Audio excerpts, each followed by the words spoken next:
Hello नमस्कार जय हिंद दोस्तों। इंडियन बैंक के अंतर्गत 1500 नई भर्तियां आ गई है दोस्तों। हर राज्य के अंतर्गत ये वैकेंसियां निकल गई है। आपको बिना किसी मिस्टेक के फॉर्म अप्लाई करना है तो ये वीडियो आपके लिए बहुत खास होने वाला है, क्योंकि इस वीडियो में मैं पूरा डिटेल आपको देने वाला हूँ।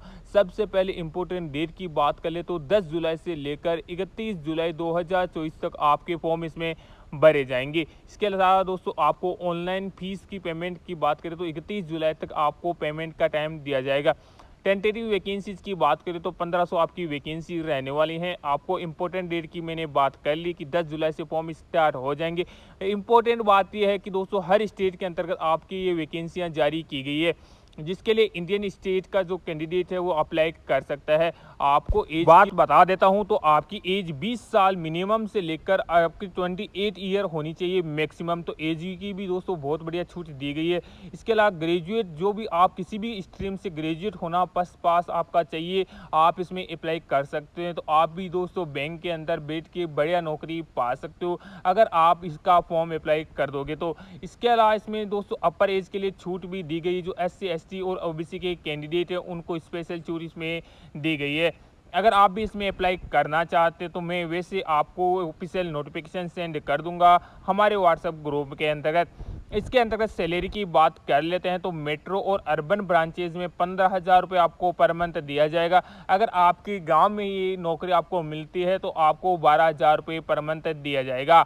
इसके अलावा दोस्तों नोटिफिकेशन के बारे में आपको इंपॉर्टेंट सारी बातें बता दी। अगर आप इसमें अप्लाई करना चाहते हैं तो वैकेंसी का लिंक मैंने डिस्क्रिप्शन में आपको प्रोवाइड कर दिया है। जैसे ही आपको दोस्तों ऑफिशियल साइट पे लिंक के आप क्लिक करोगे तो आपके पास इस प्रकार का इंटरफेयर खुल जाएगा। ये इसी प्रकार का खुलेगा, यानी दोस्तों आपको फ़ोन आड़ा कर लेना है, तिरछा कर लेना है। उसी के ऊपर आपको क्लिक हियर न्यू रजिस्ट्रेशन के ऊपर आपको क्लिक करना होगा, जिसके अंतर्गत बेसिक इन्फो आपसे सबसे पहले मांगी जाएगी। इसके अंतर्गत आपको अपना मैंडेटरी नेम जो 10th की मार्कशीट में आपका है वो आपको भरना है, कंफर्म नेम कर लेना है, लास्ट नेम आपको नीचे आके भरना होगा। उसके बाद में दोस्तों आपका mobile number, confirm mobile number आपको डालना है। इसके अलावा अल्टरनेट मोबाइल नंबर भी इसमें मांगा जाएगा। वो डालने के बाद आपको ईमेल आईडी आपकी भर देनी है। इसके अलावा दोस्तों आपका डोमेन नेम क्या रहने वाला है, gmail.com रहता है, सारों को पता है। तो कंफर्म ईमेल आपको वापस कर देनी है। इसके अलावा सिक्योरिटी कोड, कैप्चा कोड जिसको बोलते हैं, वो डाल के आपको इंटर कर देना है। इसके बाद में नेक्स्ट ऑप्शन पर हम आ जाएंगे फोटो एंड सिग्नेचर वाले ऑप्शन के ऊपर। वहाँ पे जाके आपको दोस्तों आपका सबसे पहले फोटोग्राफ जो पासपोर्ट साइज का फ़ोटो होता है वो आपको अपलोड करना होगा। फ़ोटो आपको अपलोड करने के बाद में दोस्तों आपका इस प्रकार फ़ोटो अपलोड हो जाएगा, कंफर्म कर देना है। इसके बाद में आपको सिग्नेचर अपलोड करना है, जो 10 से 20 KB का आपका होना ज़रूरी है। सिग्नेचर आपको अपलोड कर देना है। उसके बाद में दोस्तों आपका सिंपली तीसरा पोर्शन डिटेल से खुल जाएगा। जो डिटेल लिखा है दोस्तों नंबर 3 पे, उसके अंतर्गत आपका स्टेज चूज करना है, यूटी आपकी कौन सी रहने वाली है, ऑफिशियल लैंग्वेज आपको कौन सी आती है, हिंदी, अंग्रेजी या जो भी आती है आपको। उसके बाद में दोस्तों आपको इसमें पूछा गया है मीडियम और पेपर, यानी आपका जो पेपर होगा वो कौन सी मीडियम में आप चाहते हो। तो ये मीडियम आपको सेलेक्ट कर लेना है। जो केरल राज्य के कैंडिडेट है वो क्या पता इंग्लिश में देना चाहते हो, या जो आपको इंग्लिश और हिंदी वाला सेलेक्ट कर लेना है। तो इसमें आपका दोस्तों इंग्लिश में भी पेपर रहता है और हिंदी में भी पेपर आपका रहेगा, यानी बाईलिंगुअल पेपर आपका इसमें आने वाला है। अगर कोई उर्दू में चाहता है तो उर्दू में भी उनको मिल जाएगा। उसके बाद में दोस्तों बोला गया है कि रीडिंग आपको, राइटिंग, स्पीकिंग कौन सी लैंग्वेज आती है, तो आपको हिंदी और ऑब्वियसली आती है तो यस कर देना है। उसके बाद में 10th की जो मार्कशीट है उसके बाद में आपको बोला गया है कि लोकल लैंग्वेज का आपको ज्ञान है, तो 10th के अंतर्गत अगर 12th में आपने हिंदी ऐड किया है तो आपको यस कर देना है, अगर नहीं किया तो नो कर देना है। वैसे हर स्टेट और हर जिले के अंतर्गत आपकी वैकेंसी रहने वाली है तो आपको यस ही करना होगा। उसके बाद में आपका डिस्ट्रिक्ट सेलेक्ट इसके अंतर्गत कर लेना है। जो भी आपका स्टेट होगा उस स्टेट के अंतर्गत डिस्ट्रिक्ट रहेगा, डिस्ट्रिक्ट आपको सिलेक्ट कर लेना है। डिस्ट्रिक्ट सेलेक्ट करने के बाद में दोस्तों आपको जो चूज़ कर लेना है, यानी कौन से डिस्ट्रिक्ट में आप एग्ज़ाम देना चाहते हैं, तो नियरेस्ट 3 डिस्ट्रिक्ट आप सेलेक्ट कर लोगे तो वहीं आपका एग्ज़ाम सेंटर दिया जाएगा। उसके बाद में आपकी कैटेगरी आपको सिलेक्ट कर लेने हैं, UR हो, OBC हो, SC हो। उसके बाद में सब कास्ट भी आपको सिलेक्ट कर लेने हैं। उसके बाद में दोस्तों स्क्रॉल डाउन करके आपको नीचे की ओर आ जाना है, जिसके अंतर्गत बोला गया है कि आप दोस्तों डिसेबिलिटीज़ पर्सन तो नहीं हो, अगर हो और तो आपको इसमें जानकारी देनी है कि किस प्रकार की डिसेबिलिटी आपको रहने वाली है।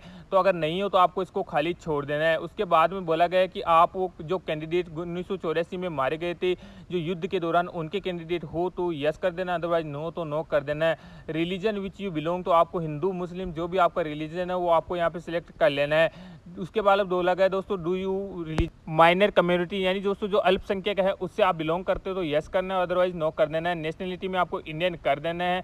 इसके बाद में दोस्तों आपको रजिस्ट्रेशन नंबर इसी में डालना होगा। अगर आपने सही से रजिस्ट्रेशन किया होगा तो दोस्तों आपको पता होगा अपना जो रजिस्ट्रेशन नंबर आपको मिलता है जब आपने रजिस्ट्रेशन किया होगा। तो मैंने आपको समझाने के लिए बताया, मैंने रजिस्ट्रेशन नहीं किया क्योंकि मैं कैंडिडेट नहीं हूँ, इसलिए आपको रजिस्ट्रेशन जब आप करोगे इस साइट के ऊपर जाके, जब से आप जो सबसे पहले जो साइट के ऊपर गए थे वहाँ पे रजिस्ट्रेशन नंबर आपके पास आ जाएगा, तो ये रजिस्ट्रेशन नंबर आपको इसमें डाल देना है। उसके अलावा दोस्तों बात कर लेते हैं, इसके अलावा ऑफलाइन फॉर्म सर्च करके दोस्तों आप हमारे चैनल पे भी विजिट कर सकते हैं। इसके अलावा बात कर लेते हैं इसमें यूटी ऑफ सेंटर बिलोंग्स कौन से में करते हैं, तो आपको स्टेट आपका सेलेक्ट कर लेना है जिस स्टेट में आप बिलोंग करते हैं। उसके बाद सेंटर ऑफ एग्जामिनेशन आपको मैंने बताया था कि कौन से सेंटर में आप जाना चाहते हो, सेंटर आपको चूज कर लेना है। इसके अलावा दोस्तों पर्सनल डिटेल्स के अंतर्गत बात करें तो आपको पर्सनल डिटेल्स यानी डेट ऑफ बर्थ आपके सेलेक्ट करना है जो 10th की मार्कशीट के अंतर्गत रहने वाले हैं।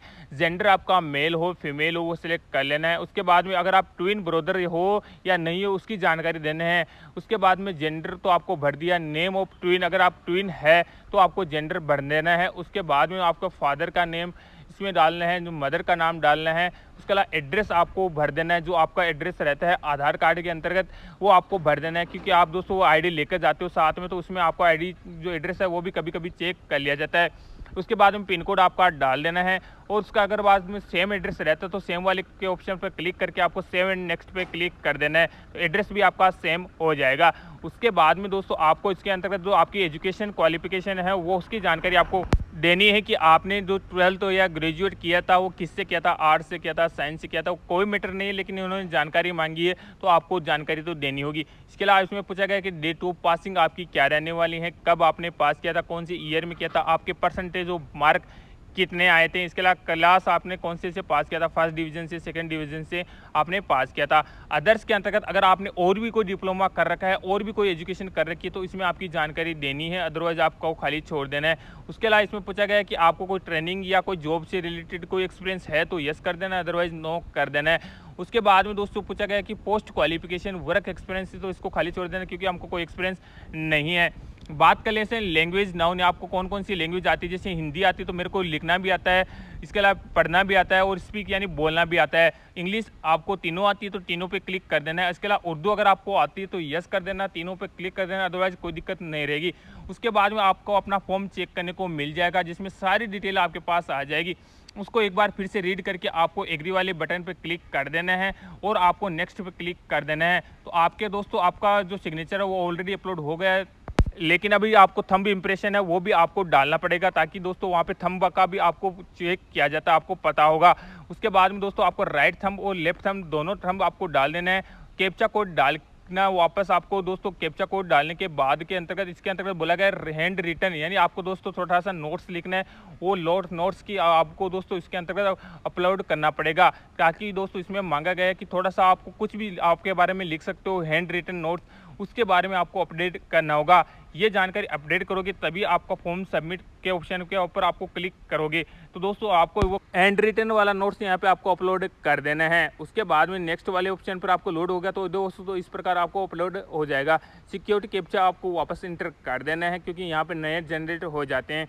उसके बाद में सेव एंड नेक्स्ट पे जैसे हम क्लिक करेंगे तो दोस्तों आपको अपलोड हो जाएगा। तो सारी जानकारी यहाँ पे आपको अपलोड हो गई है। आपको दोस्तों ऊपर देख पा रहे होंगे कि प्रिंट डॉक्यूमेंट्स यानी प्रिंट एप्लीकेशन का फॉर्म भी आपके सामने आ रहा है।